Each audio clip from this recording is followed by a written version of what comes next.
इसके बाद लिखा हुआ है कुंभा की कल्चरल अचीवमेंट्स। मुझे और एक बात फिर याद आती है, बात सुनो। एक कोई 7वीं की बुक में कोई एक लाइन लिखी, एनसीईआरटी के अंदर कहीं मैंने एक लाइन पढ़ी थी कि एक किसी राजा का वर्णन है, सुनिए आप राजा का वर्णन। पहले एक छोटी स्टोरी लिखी हुई वर्णन से पहले कि अरविंद एक दिन स्कूल से घर आया और अरविंद ने आकर अपनी मम्मी को कहा कि मम्मी मुझे स्कूल के एनुअल फंक्शन में भाग लेना है और मैं उसमें एक प्ले के अंदर किंग बनूंगा, प्ले में राजा बनूंगा, ड्रामा में राजा का रोल करूंगा। मम्मी बड़ी राजी हुई और मम्मी सोचने लगी कि मेरा अरविंद जब राजा बनकर मंच पर चलेगा, प्लेटफॉर्म पे चलेगा, तो अपनी फड़कती हुई मूछें और कड़कती हुई तलवार में कितना सुंदर लगेगा। और तभी अरविंद ने मम्मी को झकझोरते हुए कहा कि मम्मी मुझे वीणा ला कर दो। वीणा, वीणा होती है वाद्य यंत्र, एक म्यूजिकल इंस्ट्रूमेंट होता है। मां सरस्वती के हाथों में कभी आपने देखी हो कि मम्मी मुझे एक वीणा ला कर दो, क्योंकि जब मैं राजा बनूंगा तब मंच पर बैठकर वीणा बजाऊंगा। मम्मी अचंभे में पड़ गई, मम्मी आश्चर्य में पड़ गई और सोचने लगी ऐसा कौन राजा था जो तलवारों की बजाय वीणा बजाया करता था, या जो राजा वीणा का उपयोग भी किया करता था। आओ बच्चों, आज हम समुद्रगुप्त की कहानी पढ़ेंगे। किसकी कहानी पढ़ेंगे? समुद्रगुप्त की। मतलब भारतीय इतिहास में समुद्रगुप्त वो योद्धा हुआ है जिसने उत्तर और दक्षिण भारत दोनों को रौंद के रख दिया था, बींद के रख दिया था उसने पूरे संपूर्ण भारत को। और गुप्त साम्राज्य का सबसे महानतम सम्राट हुआ इस विजय वाली उपलब्धियों के अंदर। लेकिन फिर भी उस आदमी को यदि याद किया जाता, इसके लिए याद किया जाता कि वो क्या बजाया करता था? वीणा। कि भाई लड़ाइयां करना, युद्ध जीतना, ये तो किसी भी राजा के काम होते हैं। इनके अतिरिक्त कहीं किसी कोने के अंदर उसके वो सॉफ्ट वाला दिल भी धड़कता है या नहीं धड़कता है? वो कोई कल्चर के प्रति, वो कोई म्यूजिक के प्रति, वो लिटरेचर के प्रति, वो कंस्ट्रक्शन के प्रति, इनके प्रति भी थोड़ी बहुत कोई रुचि, इंटरेस्ट, हॉबी रखता है या नहीं रखता है? तो समुद्रगुप्त को आज भी हम वीणा वालों से नाम से याद करते हैं। और मतलब मैंने तो यूपीएससी का, आरपीजी खूब सारा ये क्वेश्चन हमेशा देखा हुआ है कि गुप्त वंश का कौन सा जो राजा था वो वीणा बजाया करता था, समुद्रगुप्त। मैं ठीक यही बात कुंभा पे लागू कर सकता हूँ कि कुंभा भी अपने वही राजा है जिसने इतनी कितनी सांस्कृतिक गतिविधियों में हिस्सा लिया या भाग लिया। कुंभा वही राजा है जो वीणा बजाया करता था। तो अपने इंडियन हिस्ट्री में तो कोई समुद्रगुप्त बजाया करता था, और अपने राजस्थान हिस्ट्री में पूछे तो वीणा बजाया, कुंभा बजाया करता था वीणा। तो आप देख लो कि भाई कुंभा की सांस्कृतिक उपलब्धियां कितनी महान हुई। सांस्कृतिक उपलब्धियों में क्या क्या चीजें पढ़ेंगे, थोड़ी सी यहाँ पे लिखी हुई है कि हम उसके कंस्ट्रक्शन पढ़ेंगे, क्या क्या बनवाया था उसने। हम उसका लिटरेचर पढ़ेंगे, उसने क्या क्या लिखा था। हम उसके कोर्ट स्कॉलर पढ़ेंगे, उसके दरबार में विद्वान कौन कौन थे, उसने किस किस को प्रमोट कर क्या क्या किया था, और उसने क्या क्या टाइटल ग्रहण किए थे। इन सब चीजों के बारे में हम जानेंगे। एक एक का नंबर लगा देते हैं, अपने एक एक के बारे में पढ़ लेते हैं। पहले सबसे पहले लो देखते हैं अपने निर्माण कार्य के बारे में देख लेते हैं। निर्माण कार्य क्या क्या करवाया था। एक तो मैंने अभी बीच के अंदर एक लाइन बोली थी कि कुंभा ने चित्तौड़ में विजय स्तंभ का निर्माण करवाया था। क्यों? क्योंकि 1437 में सारंगपुर के युद्ध में उसने महमूद खिलजी मालवा के राजा को हरा दिया था। उस जीत की याद में उसने विक्ट्री टावर बनवाया था। एक तो इसका कंस्ट्रक्शन विक्ट्री टावर, विजय स्तंभ। हम बात करेंगे विजय स्तंभ की अलग से, और सारी बात करेंगे, पर एक बार थोड़ी कंस्ट्रक्शन पढ़ लेते हैं, बाद में और बात कर लेंगे अपने। एक तो इसने ये करवाया था। अच्छा, और क्या करवाया उसके बाद में? एक मैंने एक बुक पहले भी आपको बताई थी, एक राइटर हुए हैं अपने कवि राजा श्यामल दास जी।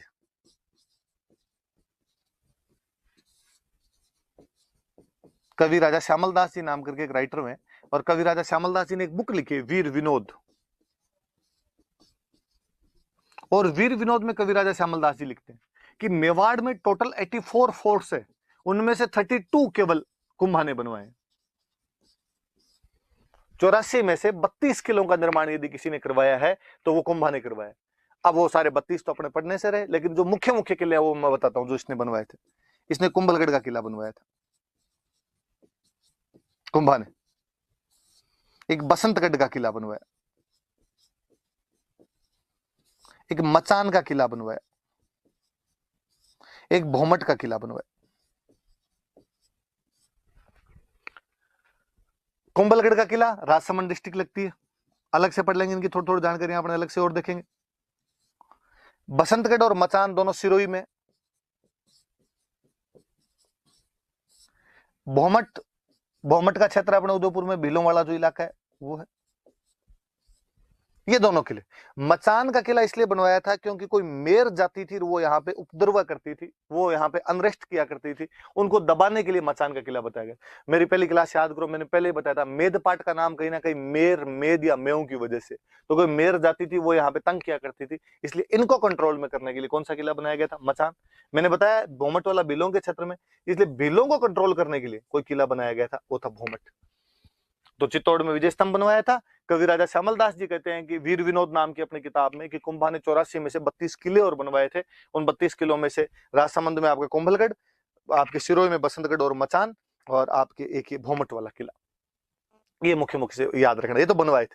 सिरोही के अंदर इसने एक किले का रिकंस्ट्रक्शन और करवाया था, अचलगढ़।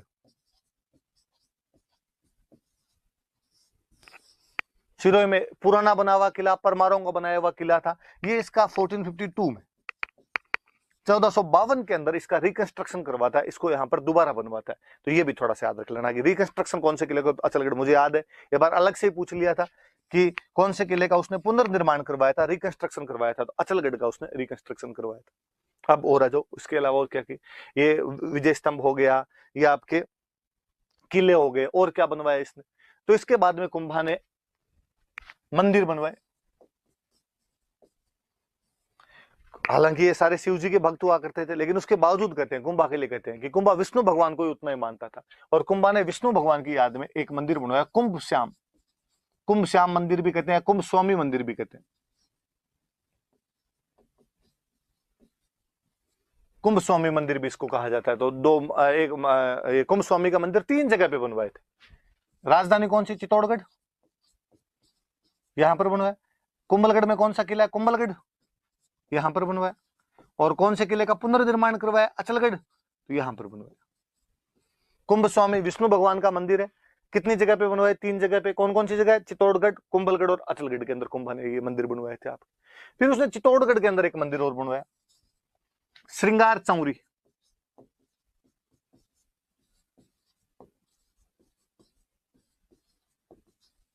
श्रृंगार चौरी मंदिर बनवाया।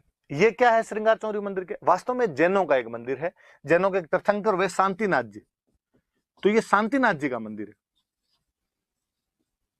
शांतिनाथ जैन मंदिर है। और कहते हैं कुंभा के एक कोषाध्यक्ष थे, कुंभा के खजांची थे, कुंभा के ट्रेजरर थे, वेलाक, वेलाक भंडारी, उन्होंने इसका निर्माण करवाया था। तो इसका निर्माण तो सुवेलाक ने करवाया था, तो वो थोड़ा सा अलग से याद रख लेना आपने कि श्रृंगार चौरिया शांतिनाथ जैन मंदिर था और कुंभा की किसी कोषाध्यक्ष ने बनवाया। जैनों के मंदिर की बात है तो वापस बताऊं, अपने राजस्थान में जैनों के सबसे सुंदर मंदिर कहां पे? तो एक तो आबू के पास देलवाड़ा के अंदर, और दूसरे सुंदर मंदिर अपने पाली में रणकपुर वाले जो मंदिर है वो खूब सारे सुंदर बने। कहते हैं कुंभा के पास में जैन इकट्ठे कर, जिन जैनों ने कहा कि साहब हम एक मंदिर बनवाना चाहते हैं जैनों का, कुंभा का बनवा लो, तो आप जमीन चाहिए ले लो, जमीन कितनी चाहिए? साहब खूब सारी जमीन चाहिए। कहते हैं कुंभा ने उनको 99 बीघा जमीन दान के अंदर दी थी, और उस जमीन के अंदर उन्होंने क्या शानदार वाली सी चीज बनवाई। एक सेठ हुए थे धरणकसा, और उस धरणकसा नाम के सेठ ने रणकपुर वाले मंदिर बनवाए थे।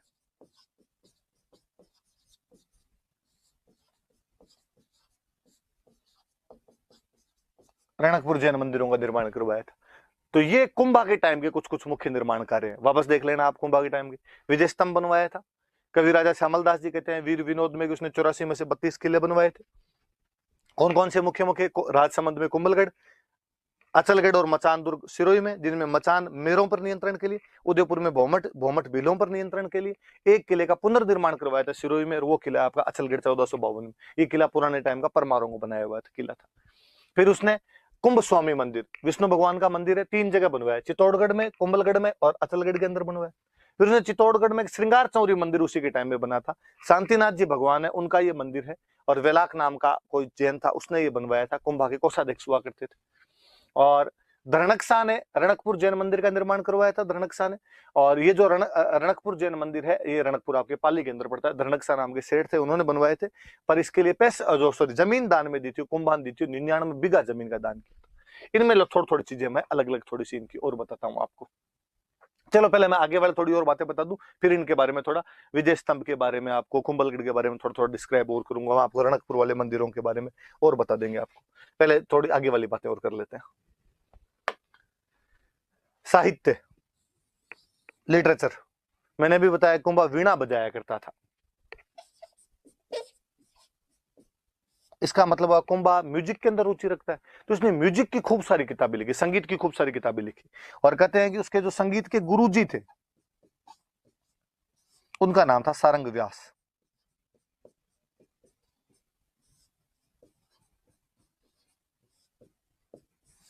सारंग व्यास कुंभा के गुरुजी हुआ करते थे। अब संगीत पर इसने कौन कौन सी किताबें लिखी, तो संगीत की किताबों के नाम याद कर लेते हैं अपने कुंभा की। एक किताब का नाम है सुधा प्रबंध, देखो हिंदी में इसी को कई बार सूड प्रबंध लिख देते हैं वो। एक किताब का नाम है कामराज रतिसार,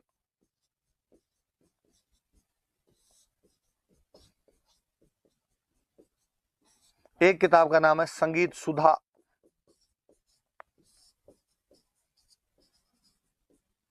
एक किताब का नाम है संगीत मीमांसा,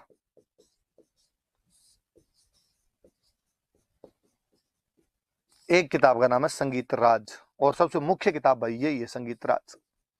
देख लो नाम से संगीत की राजा है, जैसे संगीत राज है। कहते हैं 5 पार्ट्स में बंटी हुई किताब है संगीत राज। कामराज रतिसार के लिए कहते हैं इसके 7 पार्ट है। ये देखो, एक तो ये किताबों के नाम याद करने का तरीका है, बोल बोल के देखिए आप इनको 2-3 बार बोलिए कि सुधा प्रबंध, कामराज रतिसार, संगीत सुधा, संगीत मीमांसा, संगीत राज। मुख्य मुख्य कुंभा ने खूब सारी किताबें लिखी, मैं केवल उनके नाम याद करवा रहा हूं आपको जिनके एग्जाम में पूछने की हाई प्रोबेबिलिटी है, उनके नाम अपने याद करते हैं। कौन कौन से वापस देख लो, सुधा प्रबंध, कामराज रतिसार, संगीत सुधा, संगीत मीमांसा, संगीत राज।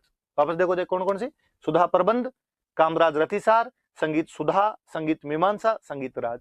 संगीत राज सबसे अच्छी वाली किताब है, संगीत राज के 5 पार्ट है, और कामराज रतिसार जो इसके 7 पार्ट। पर इस वाले 5 पार्ट भी अपने को याद रखेंगे कि 5 पार्ट कौन कौन से हैं। 5 पार्ट के नाम है इसके, एक पार्ट का नाम है पाठ्य रत्न कोश,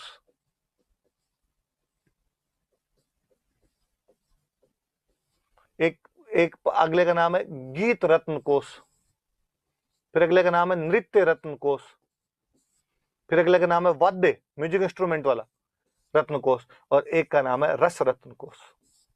5 पार्ट देख लो कौन कौन से 5 पार्ट है, पाठ्य रत्न कोश, गीत रत्न कोश, नृत्य रत्न कोश, वाद्य रत्न कोश और रस रत्न कोश। अब सिंपल सा कभी कोई आपसे पूछ ले कि संगीत राज के 5 भागों के बारे में बताइए, तो संगीत राज के 5 भाग बता देना। कौन कौन से 5 भाग हो गए, पाठ्य रत्न कोश, गीत रत्न कोश, नृत्य रत्न कोश, वाद्य रत्न कोश और रस रत्न कोश।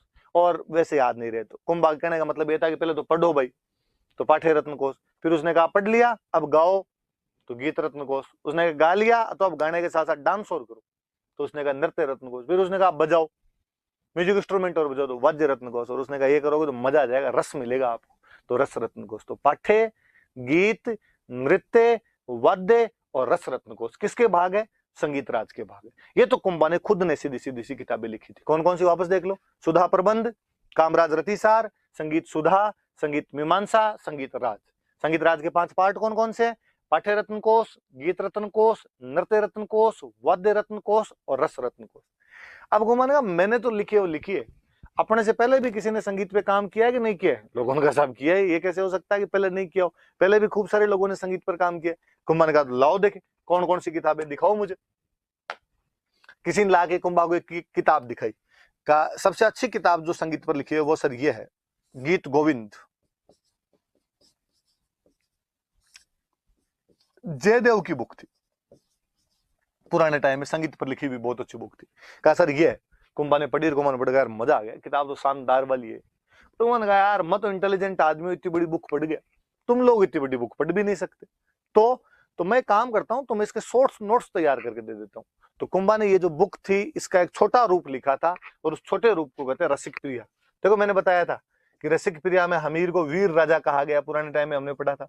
वो जो रसिक प्रिया है, वो जो जयदेव की गीत गोविंद है, उसका छोटा रूप और किसने लिखा था, कुंभा ने। अब और सुन, ये किसी बड़ी किताब के छोटे रूप, किसी कठिन किताब के सरल रूप जो लिखे जाते थे, इनको बोलते थे टीका। अंग्रेजी में कहते हैं कमेंट्री, हिंदी में अपने कहते हैं टीका।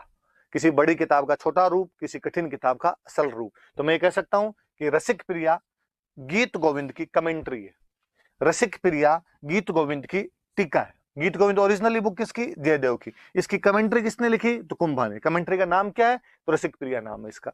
और अच्छे शब्दों में आपको कहूं तो कुंजी है जी, पासबुक है, संजीव पासबुक है, राजा वनवीक सीरीज है।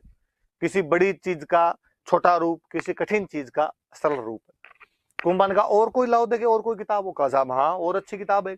कौन सी? का एक किताब है संगीत रत्नाकर। कुंभन का ये किसने लिखी? लोगों का साहब ये सारंगधर की लिखी हुई बुक है। कुंभा का मैं इसकी भी टीका लिख दूंगा, तो कुंभा ने इसकी भी टीका लिखी, पर इसका कोई अलग से नाम नहीं दिया उसने। कुंभा ने केवल नोट्स का नाम नोट्स ही छोड़ दिया, वरना तो आपको ये और याद करनी पड़ जाती। तो कुंभा ने इसकी भी टीका लिखी। कुंभा का और लाओ देखे, एक और पुरानी किताब लेके लाए, चंडी शतक,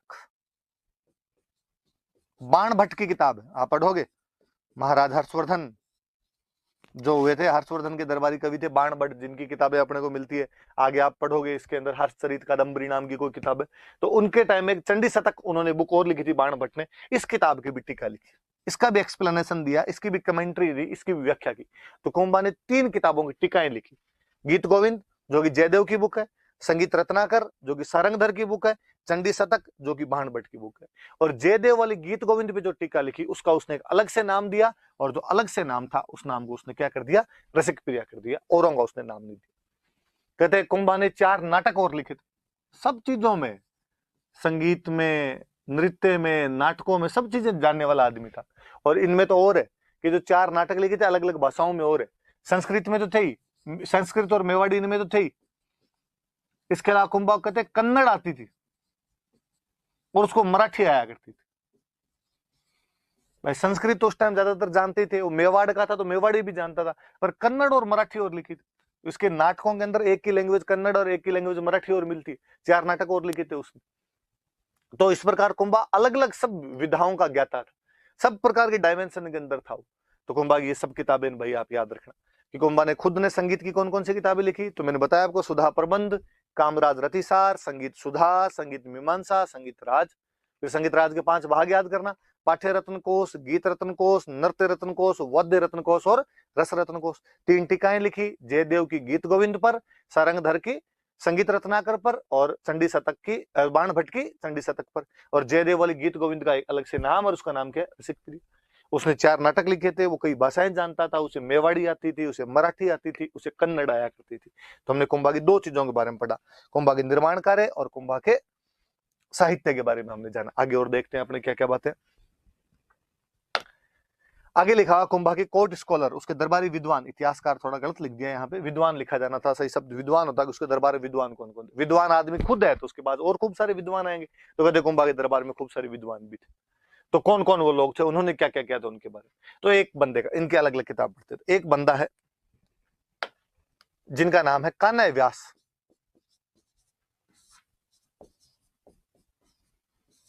कान्हय व्यास नाम करके एक बंदे थे, और इन्होंने एक बहुत शानदार सी किताब लिखी, एकलिंग महात्म में। आरपीसी की फेवरेट सी बुक है, खूब सारी एग्जाम में पूछी हुई। कान्हय व्यास ने एक एकलिंग महात्म्य नाम की एक किताब लिखी थी। कहते इस एकलिंग महात्म्य का जो फर्स्ट पार्ट था, कान्हय व्यास लिखते हैं, लिखे कुंभा के पास लेके आए कि साहब मैंने ये बुक लिखी है। कुंभा ने पढ़ा रखा यार, शुरुआत वाले पार्ट में मजा नहीं आया था। कुंभा ने कहा ये मैं थोड़ा सा वापस लिख के देता हूँ। तो उसका पहला पार्ट कुंभा ने लिखा था, और उस पहले पार्ट का नाम है राजवर्णन। राजा ने वर्णन किया तो नाम क्या हो गया उसका? राजवर्णन नाम हो गया। उसने राजवर्णन नाम से इसका पहला पार्ट लिखा था एकलिंग महात्म्य का। और एकलिंग महात्म्य के अंदर कुंभा की खूब सारी बातें हैं, कुंभा खूब सारी तारीफें हैं। इसके अंदर लिखा कुंभा हुआ सब सारे सब्जेक्ट आते हैं, केमिस्ट्री, फिजिक्स, बायोलॉजी, जूलॉजी, ये नहीं, ऐसे लिखा हुआ उसमें कि कुंभा को वेद, पुराण, उपनिषद, मीमांसा, सांख्य, योग, जितने सब्जेक्ट उस समय चलते थे उन सब का कोई ज्ञाता है तो कौन है? कुंभा। ऐसी तारीफें कौन करते हैं? कान्हय व्यास। अपनी कौन सी किताब में ऐसी तारीफें की है? एकलिंग महात्म्य। एकलिंग महात्म्य का फर्स्ट पार्ट किसने लिखा? कुंभा ने। उस फर्स्ट पार्ट को क्या बोलते हैं? तो राजवर्णन। कैसे कुंभा के दरबार में एक विद्वान और हुआ करते थे, मेहाजी।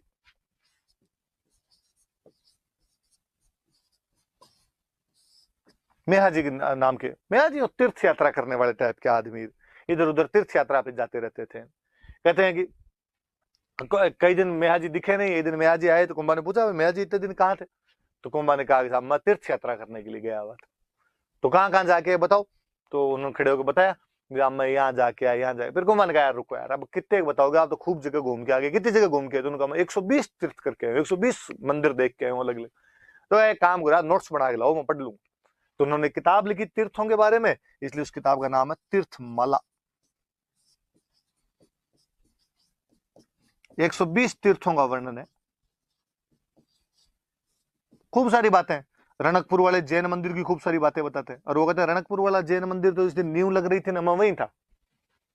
कुंभलगढ़ वाला जो मंदिर बना था, कुंभ स्वामी का मंदिर है, वो बताते हैं। कुंभा ने वहां जो मूर्तियां वगैरह लगवाई थी उनकी बात बताते हैं। तो उनका मजा आ गया, मेहर जी वाली ये लिख दी। तो मेहर जी की बुक का नाम क्या है? तीर्थमाला। कितने तीर्थों का वर्णन है इसमें? 120। कौन से मंदिर की प्रतिष्ठा में वो खुद ही उपस्थित थे, किसकी नींव लग रही, फाउंडेशन लग रही थी? तो रणकपुर।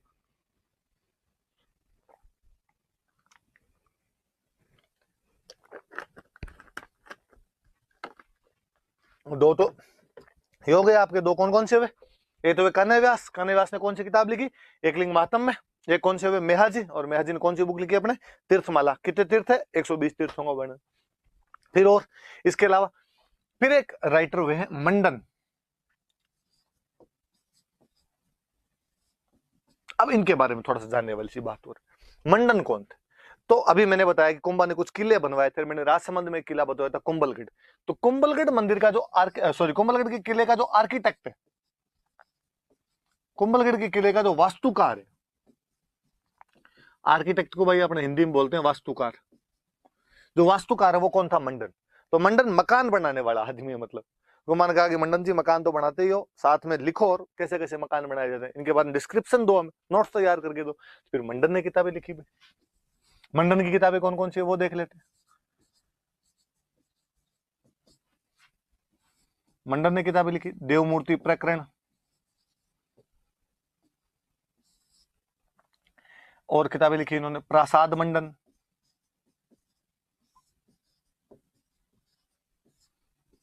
रूप मंडन, कोदंड मंडन, राजवल्लभ,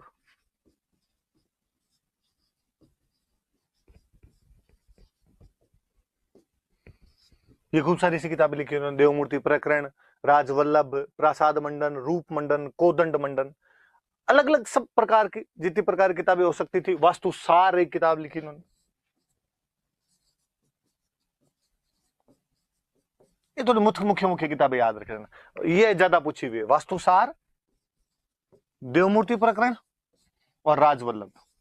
राजवल्लभ तो राजाओं के मकान वगैरह कैसे बनते हैं, देवताओं की मूर्तियां वगैरह कैसे बनती है, वास्तु क्या चीज होती है, इन सब के बारे में बताया। प्रासाद मतलब महल कैसे बनते हैं। रूप मंडन है ना, इसका थोड़ा ध्यान रखना, इसमें मूर्तियों के बारे में बताया। इसमें भी स्कल्पचर की बुक है, इसका ध्यान रखना। कोदंड, कोदंड का मतलब होता है धनुष। धनुष जो होता है, तो ये धनुष के बारे में कि धनुष कैसे बनते हैं। आप क्या थोड़ा ध्यान नहीं देते। मुझे याद है साल भर पहले अखबार के अंदर कोई न्यूज थी कि योगी आदित्यनाथ ने अयोध्या में भगवान राम की कोदंड मूर्ति का अनावरण किया। तो दिमाग में कोदंड क्या होता है? कोदंड मतलब धनुष, मतलब ऐसी मूर्ति जिसमें भगवान राम है, वो धनुष लेके खड़े हुए, तो वो कोदंड मूर्ति होगी। तो वैसे उसने किताब लिखी जिसका नाम ही रख दिया उसने कोदंड मंडन। तो उसकी बुक्स के नाम के मंडन लिखा हुआ मिलता है। फिर भी इनके सब्जेक्ट पूछे जा सकते हैं। जैसे मुझे याद है कि रूप मंडन का एक बार सब्जेक्ट पूछ लिया था, हालांकि कोई थोड़ा सा कॉमन सेंस लगाए तो रूप, रूप किसका होगा? मतलब चेहरा। चेहरा किसका बनेगा? तो मूर्ति का ही हो सकता है चेहरा। तो इसमें मूर्ति कला, स्कल्पचर की जानकारी अपने को मिलती है। तो ये मंडन की किताबें याद करना कौन कौन सी? वास्तु सार, देवमूर्ति प्रकरण, राजवल्लभ, तीन तो याद रखने, बाकी तीन ये मंडन वाली याद रखना। प्रसाद मंडन, रूप मंडन, कोदंड मंडन। कोदंड मंडन में याद रखना किसकी है? तो धनुष की। रूप मंडन की याद करना किसकी है? तो मूर्तिकला की जानकारी देती है। तो तीन कन्हैया व्यास की, एकलिंग महात्म में, मेहाजी की तीर्थमाला, और मंडन की तो खूब सारी किताब बता दी। मंडन था कौन? तो ये आपका जो कुंभलगढ़ का किला है, इसका क्या था? आर्किटेक्ट था। इसका क्या था? वास्तुकार था। ये कुंभलगढ़ के किले की दीवार बनाई हुई है। और बताऊंगा मैं कुंभलगढ़ किले की थोड़ी बातें अभी आपको। अब इसके बाद आगे बढ़ते हैं अपन, देखो और खूब सारे विद्वान थे, तीन ये बता दी। फिर एक मंडन का भाई था नाथा। नाथा भी मंडन के साथ ही भाई मकान बनाता था। तो इसको कहा तू भी नोट्स तैयार कर। तो भाई ने लिखी वास्तु सार, इसने लिख दी वास्तु मंजरी। इसने कहा लो यार भैया वाले से नोट्स हैं, थोड़े कॉपी पेस्ट कर लिए, ऊपर नीचे थोड़ी चेंज कर ली, जैसे आप अपने बीए में करते होंगे, ज्योग्राफी की फाइल फिजिक्स की फाइलों में करते थे, जैसे इसने थोड़ा बहुत चेंज कर दिया। ये मंडन का भाई था। फिर एक मंडन का बेटा और था गोविंद। अब जो काम पापा करे, जो काम चाचा करे, वही काम बाद में बेटा करेगा। तो गोविंद भी मकान बनाता था और फिर उसको तू भी बुक लिख। गोविंद वाली किताबों का नाम याद रखना, बड़ी शानदार सी किताब है। कला निधि, द्वार दीपिका, उद्धार धोरिणी,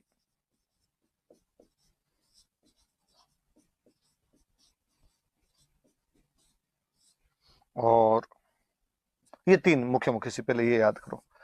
एक किताब और है, वो थोड़ी अलग सब्जेक्ट की, लिख देते हैं, चलो फिर अपने याद कर लेंगे। सार समुच्चय।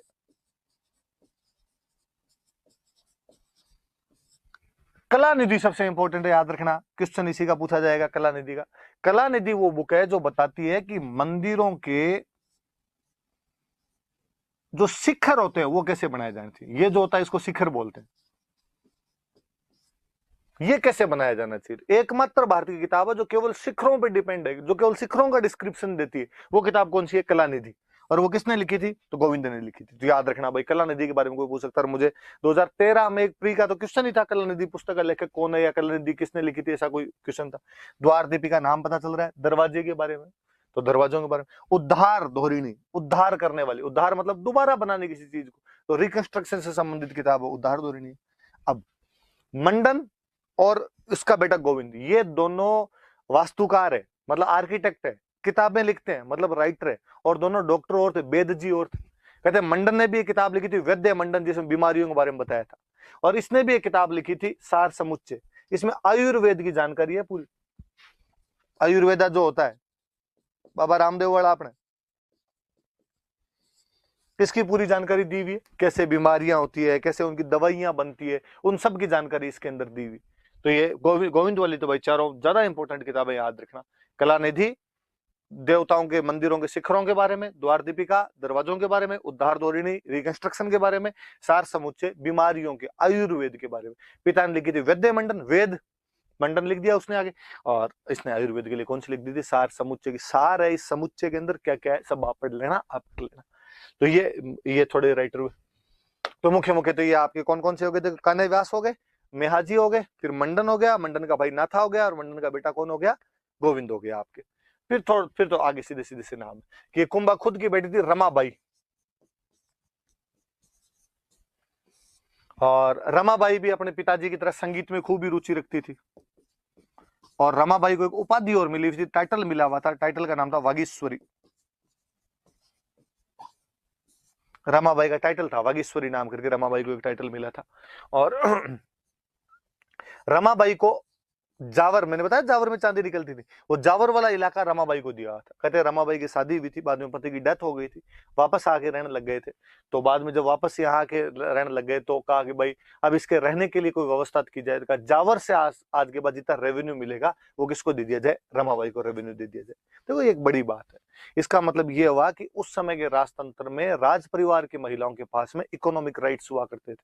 और एक राजा की बेटी जब विधवा हो जाती है, वापस आती है, विडो हो जाती है, वापस आती है, तो उसको रेवेन्यू के लिए, उसको अपने इकोनॉमिक एक्सपेंडिचर के लिए एक एरिया दिया जा रहा है। एरिया भी वो जहां से मिनरल्स निकलते हैं, एरिया भी वो जिससे ज्यादा पैसे मिलते हैं, वो एरिया कौन सा था? जावर। तो यहाँ पे जावर वाला इलाका किसको दे दिया गया था? रमाबाई को। ऐसे कई जगह आप पढ़ोगे, जैसे शाहजहां की बेटी थी जहां आरा, उसको सूरत पोर्ट दिया हुआ था, यहाँ का रेवेन्यू पूरा तू लेगी। दक्षिण भारत में राष्ट्रकूट वंश के एक राजा हुए थे अमोघ वर्ष, तो उनकी एक बेटी थी चंद्रोब लब्बे, और चंद्रोब लब्बे को कृष्णा और तुंगभद्रा दोआब के बीच का जो हिस्सा था वो पूरा उनको दे दिया गया था। तो ऐसे कई जगह अपने को इकोनॉमिक राइट्स के उदाहरण मिलते हैं, तो याद रखना ये बात। तो रमाबाई एक। तो फिर कुंभा के गुरुजी थे, उनका नाम था हीरानंद मुनि।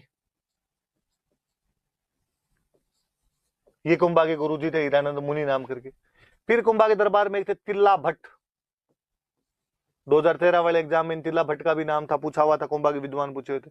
फिर कुंभा ये नहीं था कि हिंदू था तो केवल हिंदुओं का आदर करता था, वो जैनों का खूब आदर करता था। और उसके दरबार में जैन विद्वान थे। जैसे उसके दरबार में जैन विद्वान कौन थे? तो उसके दरबार में कोई थे एक सोमदेव सूरी, सूरी वाला याद कर लेना आप, मैंने आपको बताया था। एक कोई थे सोम सुंदर सूरी,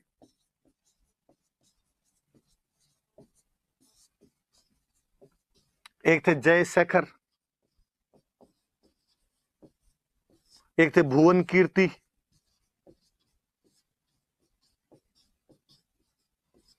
ये सब उसके दरबार के अंदर हुआ करते थे। तो ये देख लेना अलग वाले। ये जैन विद्वान, सिंपल सा कोई प्री में पूछ ले इनमें से कौन सा जैन विद्वान था या नहीं था, या कोई आपसे पूछ ले मेंस में कि कुंभा के जैन विद्वानों के नाम बताओ, या कभी पूछ ले कुंभा धर्म सहिष्णु था, कुंभा एक टॉलरेट राजा था, कुंभा एक सेकुलर राजा था, तुम्हें कैसे बता? साहब देख लो, जैन विद्वान भी उसके दरबार में थे, सोमदेव सूरी, सोम सुंदर सूरी, जयशेखर, भुवन कीर्ति। और कहते जैनों पे तो इतना दरियादिल हो गया था, जैनों के मंदिर वगैरह तो बनवा ही रहा, वो तो अपने को दिख ही रहा है। कहते उसने जैन जब अबू देलवाड़ा जाते थे पहले, तो उनपे एक टैक्स लगता था तीर्थ यात्रा कर, कि आप तीर्थ यात्रा कर जाओगे, किसी भी पिलग्रिम पे जाओगे तो वहां पे आपको टैक्स लगेगा। तो जो पिलग्रिमेज टैक्स लगा करता था, उसको एबोलिश करने वाला, उसको हटाने वाला कोई राजा था, तो वो भी कुंभा था। और कुंभा ने अबू जाने वाले जैनों का तीर्थ यात्रा कर समाप्त कर दिया था। तो जैनों के साथ उसकी ठीक ही बनती थी। कुंभा के संगीत गुरु पूछे तब तो मैंने बताया था सारंग व्यास। कुंभा के वैसे ही गुरु पूछे तो हीरानंद मुनि, हीरानंद मुनि को उसने अपना गुरु बना रखा था। तो ये कुंभा के कोर्ट स्कॉलर थे। उसके दरबार में स्कॉलर कौन कौन थे, उन सब की मैंने आपको बात बता दी। शुरुआत वालों किताबें वो थोड़ी याद रखनी, इन वाली तो आपको किताबें है नहीं, तो नाम नाम याद रखने। फिर आगे आ जाते हैं। फिर एक लिखा हुआ है उपाधियां, जिस राजा ने इतने अलग अलग काम किए तो उसके टाइटल क्या क्या थे। टाइटल पढ़ते हैं देखो। कुंभा ने मुस्लिम राजाओं को हराया, मालवा के महमूद खिलजी को हराया, नागौर में शम्स खां को भी हराया और मुजाहिद खां को भी हराया, गुजरात के कुतुबुद्दीन शाह को हराया। ये सब मिल मुला के आए तो भी इनको हराया, इसलिए उसकी उपाधि पड़ गई हिंदू सुल्तान या हिंदू सुल्तान। सुल्तान वास्तव में त्राण, त्राण शब्द से बना हुआ है, तो मुक्ति दिलाने वाला। तो हिंदुओं को मुक्ति दिलाने वाला कोई राजा हुआ तो वो क्यों भाई कुंभा हो गया। तो कोई पूछे आपसे कि मुस्लिम राजाओं को हराने के कारण कुंभा को कौन सी उपाधि मिली, तो कुंभा की उपाधि कौन सी हो जाएगी, हिंदू सुल्तान, याद रख लेना।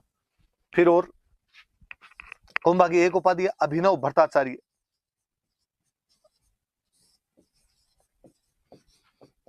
अपने दूसरी शताब्दी ईसा पूर्व में एक बहुत बड़े राइटर हुए भरत मुनि, और भरत मुनि के लिए कहा जाता है, भरत मुनि ने बुक लिखी थी नाट्य शास्त्र, कि नाट्य शास्त्र भारत में म्यूजिक, डांस और ड्रामा की अद्वितीय कृति है। यूनिक कोई यदि चीज लिखी हुई है तो वो आपके भरत मुनि ने लिखी थी, और वो नाट्य शास्त्र लिखी है। कुंभा कहता है कि उन भरत मुनि के जैसा जैसा मैं हूं, मैं दूसरा भरत मुनि। अभिनव मतलब दूसरा, उनके समान, नया। और भरत आचार्य, मैं भरत मुनि के समान, या नव्य भरत भी कहा जाता है कुंभा को, कि मैं नया भरत हूं। फिर कुंभा ने खुद ने इतनी किताब, ये संगीत की वजह से, कोई पूछ लेगी ये उपाधि कुंभा क्यों मिली, संगीत के कारण, म्यूजिक के कारण। फिर कुंभा ने इतने सारा लिटरेचर खुद लिखा और बाकियों से लिटरेचर लिखवाया, और इसलिए कुंभा की उपाधि है राणा रासो।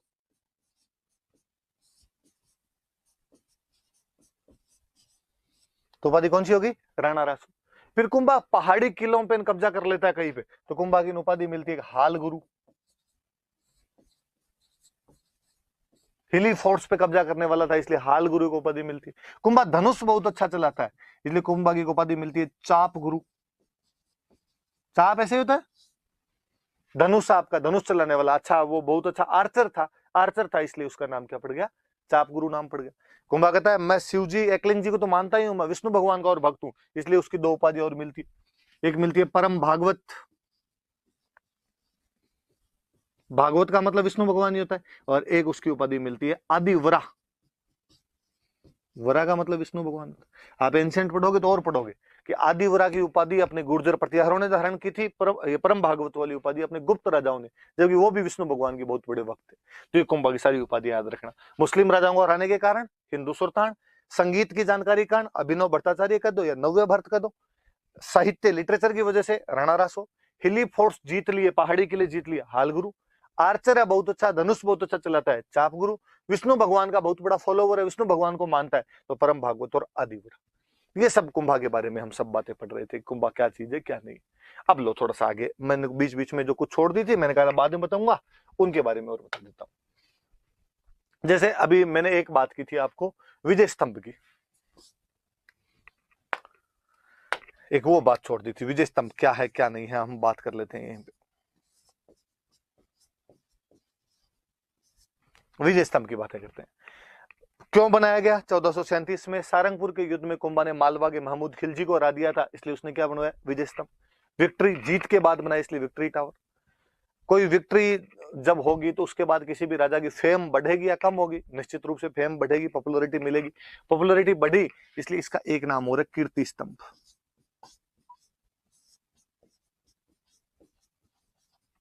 विजय स्तंभ का एक नाम और है, वो नाम क्या है इसका? कीर्ति स्तंभ। ठीक है, फिर कहते हैं इस विजय स्तंभ में सबसे पहले अंदर घुसते ही पहली जो बड़ी मूर्ति लगाई, विष्णु भगवान की मूर्ति लगवाई है, इसलिए एक नाम हो गया विष्णु ध्वज। विष्णु फ्लैग कर दो या विष्णु ध्वज कर दो आप। भगवान विष्णु का जो विकल है, भगवान विष्णु का जो वाहन है वो है गरुड़। गरुड़ जो पक्षी होता है, इसलिए एक नाम हो गया गरुड़ ध्वज।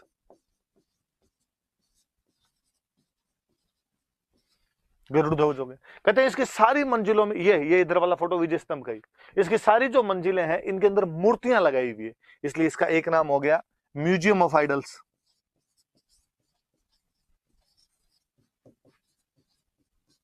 मूर्तियों का अजायब घर, मूर्तियों का अजायब घर।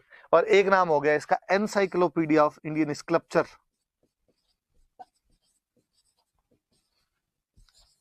एनसाइक्लोपीडिया ऑफ इंडियन स्कल्पचर, भारतीय मूर्ति कला का विश्व कोश। देख लो भाई, इसके खूब सारे अलग अलग नाम है। क्या क्या नाम है इसके? तो विजय स्तंभ कहते हैं क्योंकि विक्ट्री के बाद बनवाया। कीर्ति स्तंभ कहते हैं क्योंकि पॉपुलैरिटी बढ़ गई। विष्णु ध्वज कहते हैं क्योंकि इसमें भगवान विष्णु की मूर्ति है। गरुड़ फ्लैग कहते हैं क्योंकि विष्णु भगवान का विकल गरुड़ होता है। इसे म्यूजियम ऑफ आइडल्स कहते हैं, मूर्तियों का अजायब घर कहते हैं क्योंकि इसमें मूर्तियां ही मूर्तियां लगी हुई है। इसे एनसाइक्लोपीडिया ऑफ इंडियन स्कल्पचर कहते हैं क्योंकि ये भारतीय मूर्ति कला का विश्व कोश है, कि भारत की सारी मूर्ति कला के बारे में इससे आपको पता चल जाएगा। 9 मंजिल है, 9 मंजिल पे बना हुआ है। 122 फीट तो लंबा है ऐसे, और ऐसे है 30 फीट चौड़ा। 122 फीट लंबा और 30 फीट चौड़ा है। 9 मंजिल है, 9 में से मैंने बताया सब में मूर्तियां, 8वीं में मूर्ति नहीं है, कोई आइडल नहीं है। 8वीं मंजिल है वो खाली मंजिल पड़ी। और कहते हैं जो तीसरी मंजिल है उसमें एक अरबी भाषा में एक शब्द लिखा हुआ है अल्लाह। अल्लाह शब्द लिखा हुआ है अरेबिक लैंग्वेज में, और 9 बार अल्लाह अल्लाह अल्लाह अल्लाह अल्लाह ऐसा करके 9 बार लिखा। ये भी एक तरीके से कुंभा का सेकुलरिज्म ही दिखाता कि भाई उसने ये अल्लाह शब्द भी यहाँ पे लिखवाया था अरबी भाषा में। तो टोटल 9 मंजिल, 8वीं के अंदर कोई मूर्ति नहीं है, 122 फीट लंबा है, 30 फीट चौड़ा है। तीसरी मंजिल में अल्लाह लिखा हुआ है, अरबी भाषा के अंदर लिखा हुआ है, और 9 बार लिखा हुआ है। अच्छा, बनाया किसने? तो कुंभा ने।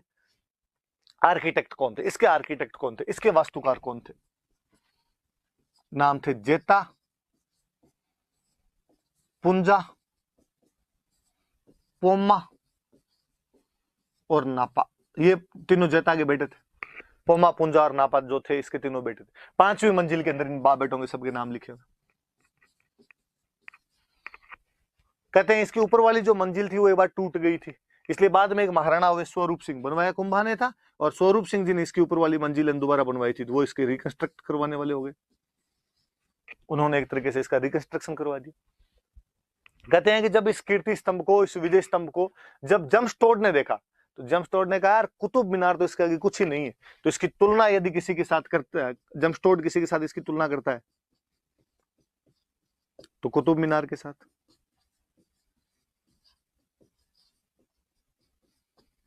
एक हिस्टोरियन और हुआ फर्ग्यूसन, और फर्ग्यूसन कहता है इसके बारे में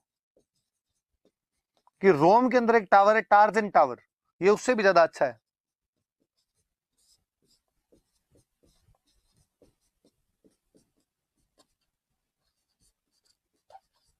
रोम वाला जो टार्जन टावर है उससे भी ज्यादा अच्छा है। तो जमस्टोड ने इसकी तुलना कुतुब मीनार से की, कुतुब मीनार अपने दिल्ली में, और फर्ग्यूसन ने इसकी तुलना टार्जन टावर के साथ में की।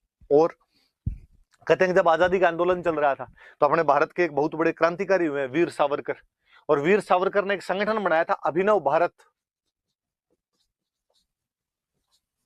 अभिनव भारत नाम करके एक संगठन बनाया था।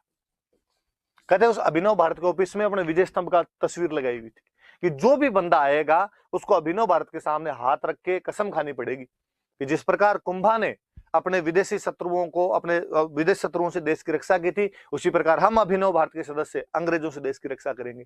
तो अभिनव भारत वीर सावरकर का जो संगठन है, जो कि महाराष्ट्र के अंदर बना हुआ था, उसका भी यदि एम्बलम, उसका कोई लोगो था तो अपना विजय स्तंभ था। हम आजाद हो गए, आजाद होने के बाद अपने जितने पुलिस वाले हैं राजस्थान के अंदर, पुलिस वालों के आप यहाँ पे चेक कर लेना, हमेशा विजय स्तंभ मिलेगा। तो अपने राजस्थान पुलिस का एम्बलम भाई।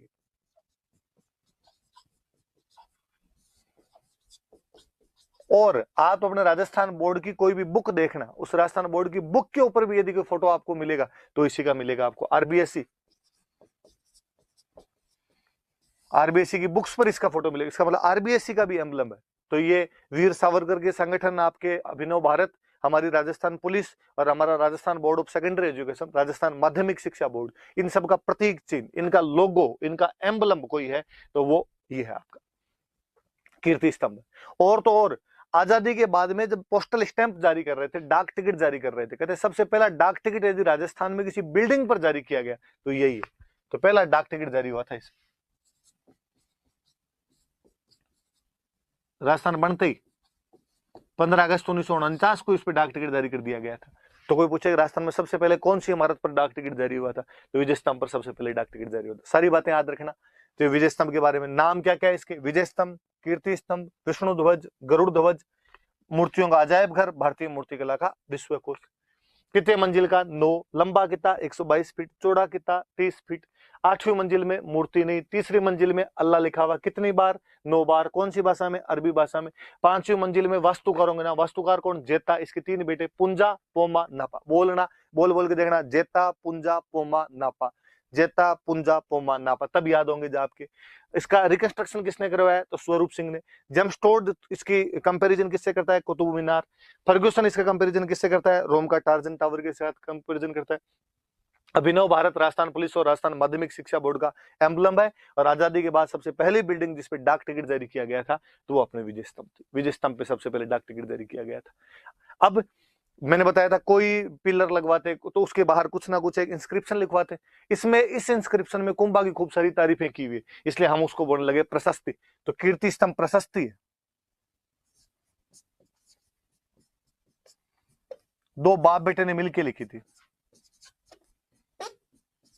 अत्रि और महेश। अत्रि और महेश ने इसकी प्रशस्ति लिखी थी और उसमें कुंभागी ने खूब सारी तारीफें की हुई।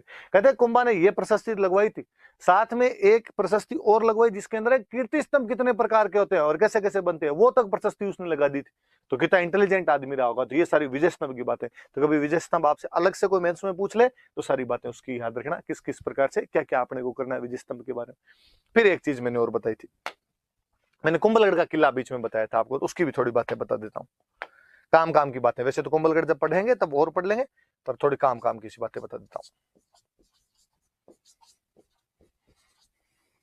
वास्तुकार मैंने आपको बता ही दिया, इसका वास्तुकार कौन था, मंडन।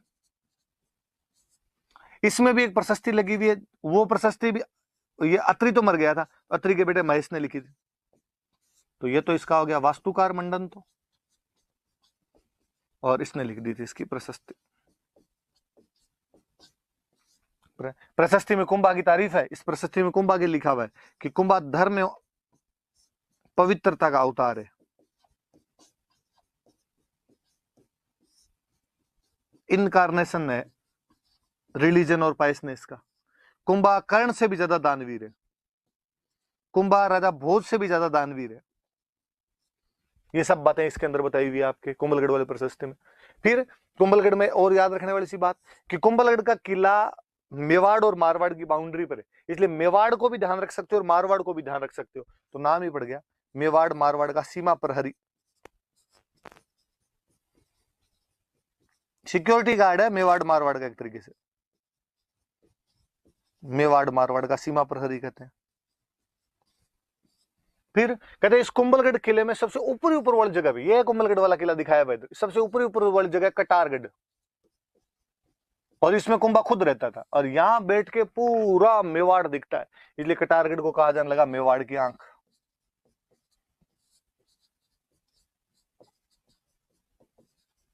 ये थोड़ी बातें भी याद रखना कि और बातें कुंभलगढ़ किला पढ़ेंगे तब सेपरेट अलग से पूरी पढ़ेंगे, इतनी बात याद रखना। कुंभलगढ़ का वास्तुकार कौन था, तो मंडन। कुंभलगढ़ की प्रशस्ति किसने लिखी, तो महेश।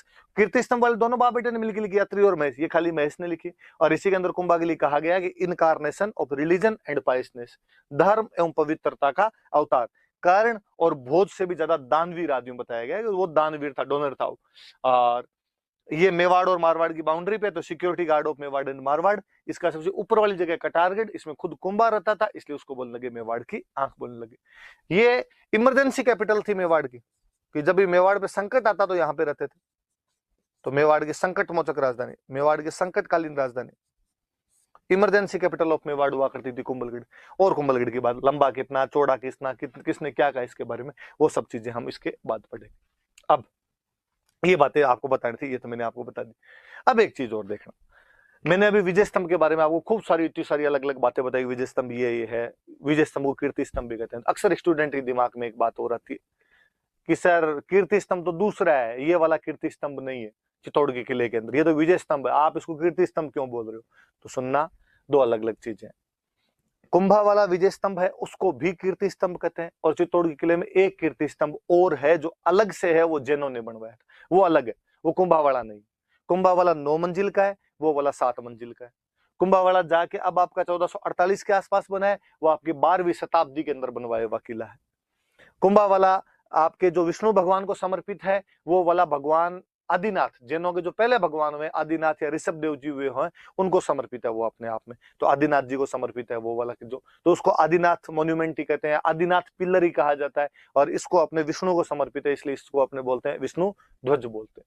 तो दोनों अलग अलग है, दोनों एक नहीं है, वो पहले से बना हुआ था पर दो अलग अलग है, एक कीर्ति स्तंभ अलग है, एक कीर्ति स्तंभ अलग। देखो आगे मैंने इसमें लगाया अभी, ये देख लो विजय स्तंभ, ये कुंभा वाला विजय स्तंभ है, पूरा लिखा हुआ है इसमें, महाराणा कुंभा ने मालवा के सुल्तान पर विजय की याद में 37.19 मीटर ऊंचा इस भव्य स्तंभ का निर्माण 1448 में करवाया। विष्णु को समर्पित ये स्तंभ 9 मंजिला, जिसकी प्रत्येक मंजिल के सामने खुला हुआ छज्जा है। स्तंभ के ऊपरी तल तक जाने तो अंदर से सोपान बने हुए। सबसे ऊपरी तल पर स्थित शिलालेखों में चित्तौड़ के शासक हमीर से राणा कुंभा तक वंशावली है। संपूर्ण स्तंभ वास्तुशिल्प से आच्छादित है। इसमें देवी देवताओं, ऋतुओं, शस्त्रों एवं वाद्य यंत्रों के देवता उत्कीर्ण है। देवी देवताओं के नाम भी उत्कीर्ण है। 5वीं मंजिल पर स्तंभ के वास्तुकार जेता व उसके 3 पुत्र नापा, पुंजा और पोमा के नाम उत्कीर्ण। बताया मैंने, ये इधर दूसरा बना हुआ है, ये जैनों वाला अलग से देख लो आप, अलग अलग सी डिजाइन। इसमें ये सारी मूर्तियां मूर्तियां मूर्तियां मूर्तियां बनी हुई, इसमें मूर्तियां नहीं, इसमें डायरेक्ट सीधी सीधी डिजाइन बनी हुई आपकी। लिखा हुआ है ये स्तंभ 24 जैन तीर्थंकरों में से सर्वप्रथम आदिनाथ को समर्पित किया गया। 12वीं शताब्दी में दिगंबर जैन समाज द्वारा इस स्तंभ का निर्माण करवाया गया। ये स्तंभ आपको 85 फुट ऊंचा है। इसमें ऊपर जाने के लिए एक संकड़े जीनों वाला मार्ग बना हुआ। ये कुंभा ने बनवाया था। ये वाला जो था ये जैनों के सेठ हुए थे, दिगंबर जैन थे, जीजा साहब भगीरवाल,